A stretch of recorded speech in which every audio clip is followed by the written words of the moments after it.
is a thing of beauty, is it not? What a man may accomplish if mind What's cracking, y'all? set to It's Nick purpose. Danger. You're now tuned into the art of MV. And there's something missing. Do me a favor, hit that like on the way in. Freedom. Subscribe to the channel if you not have already. See, treasure is put to use, absent constrained to live, knowing each. And leave it all in choice the comment made section for me, man. Let's get it. is your own. The MV was very different in that respect because it really was a true full production studio. And I can't think of one other instrument made that you could do everything From beginning to end, your master. CD burned, red book, qualified edition that you could deliver for distribution. You have piano rolls, you have everything else that you could possibly want in this thing. And one of the most attractive things about this, and I did a video about this, was a quantizing. Another thing too that, you know, when we're talking about the quantize and everything that really separated this from anything else out there was you could have it in record mode or just plain, and you could adjust the percentage of the quantize and everything all in real time. The Cosm effects that are built in on the MV, there's actually a lot of boss effects that are built into the Cosm effect. Which is stuff that you found on a VS recorder. So I plugged his guitar in, I showed him how you could do amp simulations and all these really cool things that you can find on like the Boss MV-50. It's got the RE201 tape effect built in. It's got the RE201 tape effect built in. Yes, it does. Built right in it. It's got the RE201. What's up, y'all? It's got What's cracking? You're now tuned in to the art of MV. I'm Nick Danger. Welcome to the channel and thanks for watching the video. Do me the biggest favor. Hit that like on the way in here, thumbs up or thumbs down, just give me something. And subscribe if you have not already. And leave it all in the comment section for me. Yeah, let's get it, man. So we have my trusty Verse Lab sitting here, and you have my trusty MV-1000, which is reflected up there on the screen. And we're going to talk about a couple of things. There's a lot in the air, man. It's weird. It's really a really good time to be an enthusiast, a musician, a creator. There's so many options out there. Like, remember when Mackie boards, Allen and Heath, certain soundcrafting boards used to be expensive. You get the 24 with the multi like 8 bus, whatever. Now those things are going for dirt cheap. I mean, really cheap. People are giving away Allen and Heath. I don't know what's up with that recently. Maybe it's because they're not making any mixers with USB. Mackie has gone down considerably as well, but I can attest you that due to what I can see and hear from the Mackie I got, Mackie's just fine. They could be making these MFers on Temu, and if it sounds like this, then it's great, because I've added an analog signal into the pad on the way to the DAW, and as far as playback is concerned. So anything that's being recorded outside the DAW is getting a very good coat of tube warmth before it hits those cold zeros and ones in the digital world and have to be revamped by the soft tube and the UAD and the Brainworks and the who else got a SSL gods, you know what I'm saying? You know how it go, man. But yeah, we're here to mix down some shit, man. So I got a couple things to chat about before we really get into it. One thing is, there's a serious thing about the Verse Lab that goes overlooked. We're going to go a little bit later about that, but there's a serious thing. They leave those sounds so pristine and good. The presets alone, you can just go in there and make shit. You can turn it on and things happen. And that's what you want out of a game. so what? You gotta find a few workarounds. Like I found workarounds. Like they got the sample drift thing, and I'll show you guys how I deal with that. But it's a bunch of workarounds in there. Oh, for sure. But if you can touch something and it sounds so good that you can just make shit, then that's half the battle, man. That's half the battle. Now I haven't had a problem getting any particular kind of vibe out of my verse lab. If I want certain quantization, I tap out what I hear in my head, and the verse lab spits it back out. And it's never the same, you know, because I'm not using the same input tactics every time. So you can vary it up. I program drums different when I step sequence them on the TRX style sequencer at the bottom, as opposed to tapping it out in real time. You know what I mean? But anyway, we won't get on that. What we want to do is, I got something up on the screen right now. We want to pull up the mastering menu from what I did last time. My last one didn't go too well. I didn't have the sound outfitted to really hit that when there's a mastering thing to hit the meter. So I got a little more to control this time. So this is something I did. Right.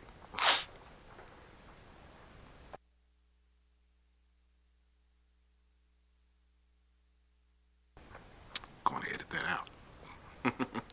Alright, so let me drag this over here. This is what I was working on last time. And this intro is a bit long. I'm trying to figure something out. We're gonna figure that part out a little bit later. But as you can see, I'm gonna turn this off for now so you can see what I did with it. So I'm gonna turn it off because I did some settings. And so I went and put in this stuff right here. I'll just take it then. Alright. So you see the input side, right? Just kind of just over minus 12 dB, which I think I wanted at minus 12 dB on this. So you see how that's where I hit it over here. So I'm almost there. I'm gonna show you how I got it up there though. After this little intro plays.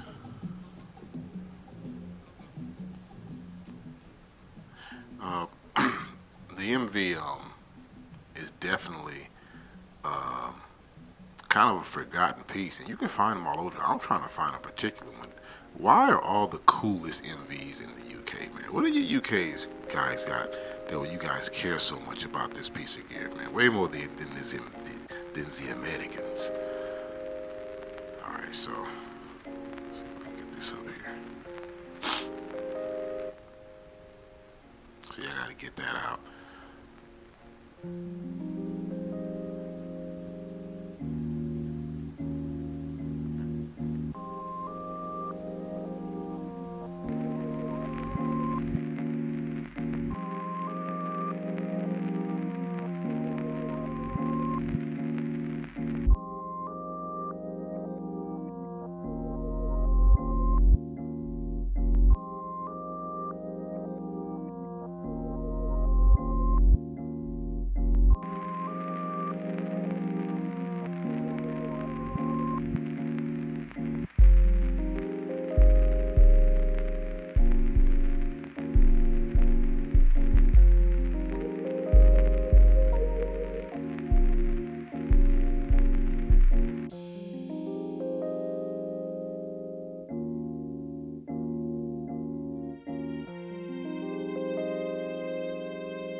So I'm sure you guys all heard the bump as soon as I turned it on.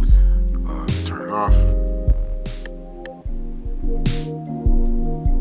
Tons of warmth, a little more body. Let's go to the MTK edit. So I've enacted, this was off at first, I've enacted that. Made a few adjustments to here. I think I did make an adjustment on the compressor. This was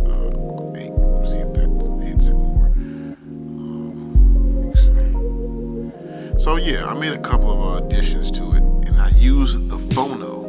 As you can see, I got the phono mastering library, TK. So let me see. Alright, so this is what's on it, the mastering toolkit, and I got that on the phono setting, and it sounds incredibly warm, man.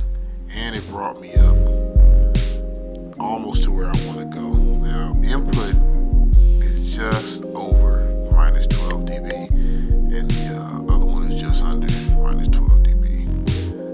A little bit way over, so I can add something to this, and we're going to continue to work with it. But I want to show you, guys, that you can take this thing all the way. And I'm pretty sure a lot of you guys know it, but you just have to get good at going into that menu right here. So remember, don't just stop here at the presets, because they got the presets, and then the presets got their own custom initial settings, and you can fiddle with those a little bit. And I've been doing that, and I got a good warm phono sound. But let me show you something else.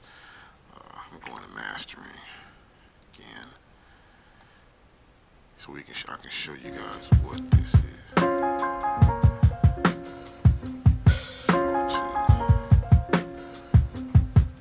Let's go to this shit right here. All right. Oh, wait a minute. All right. Visual, 51 seconds.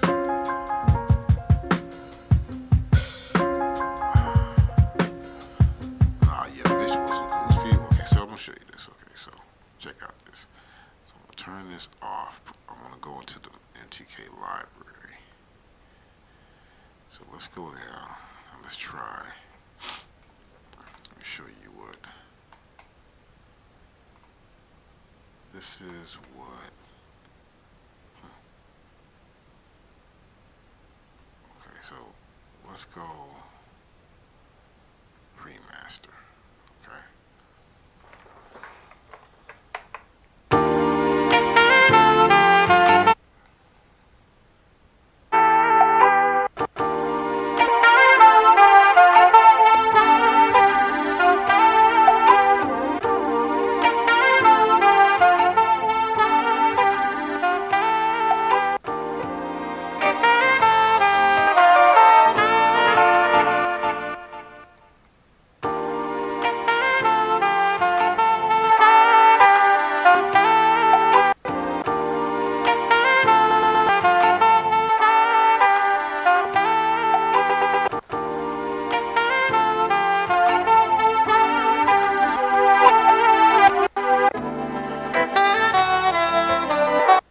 This is real subtle on that, but you go in here and see they don't even have the EQ is off, the B cut is off, the enhancer is off, the expert said that's on that one.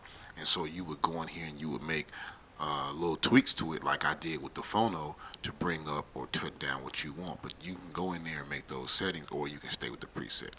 So let's go back up. Let's back out of here. I want to go to.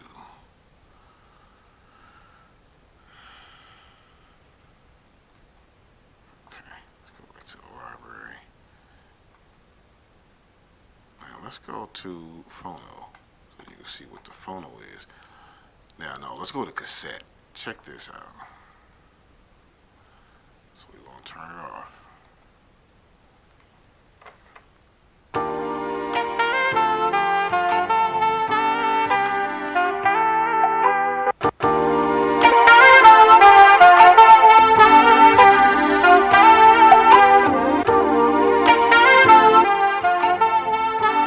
Cassette got presence.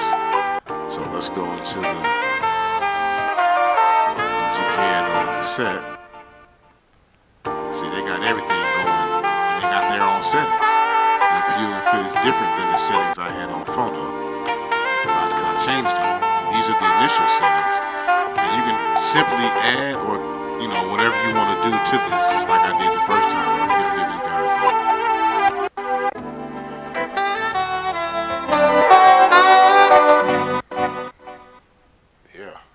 see that. All right. So let's just try. All right.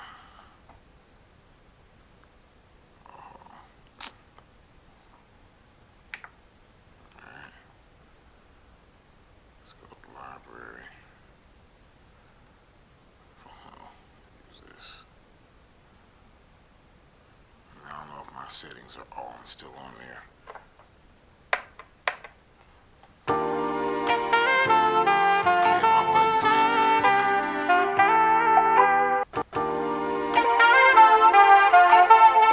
Okay, see? They turned the B cut off on this one. And on the last one, I had the bass cut enacted. I had it enabled.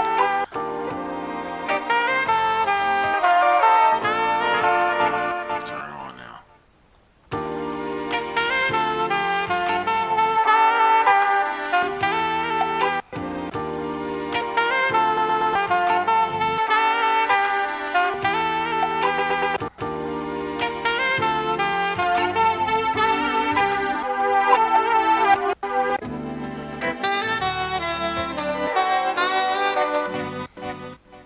Man, you can really produce some unique saturation and enhancements that I don't think any other like thing offers, especially way back when this thing was made, right?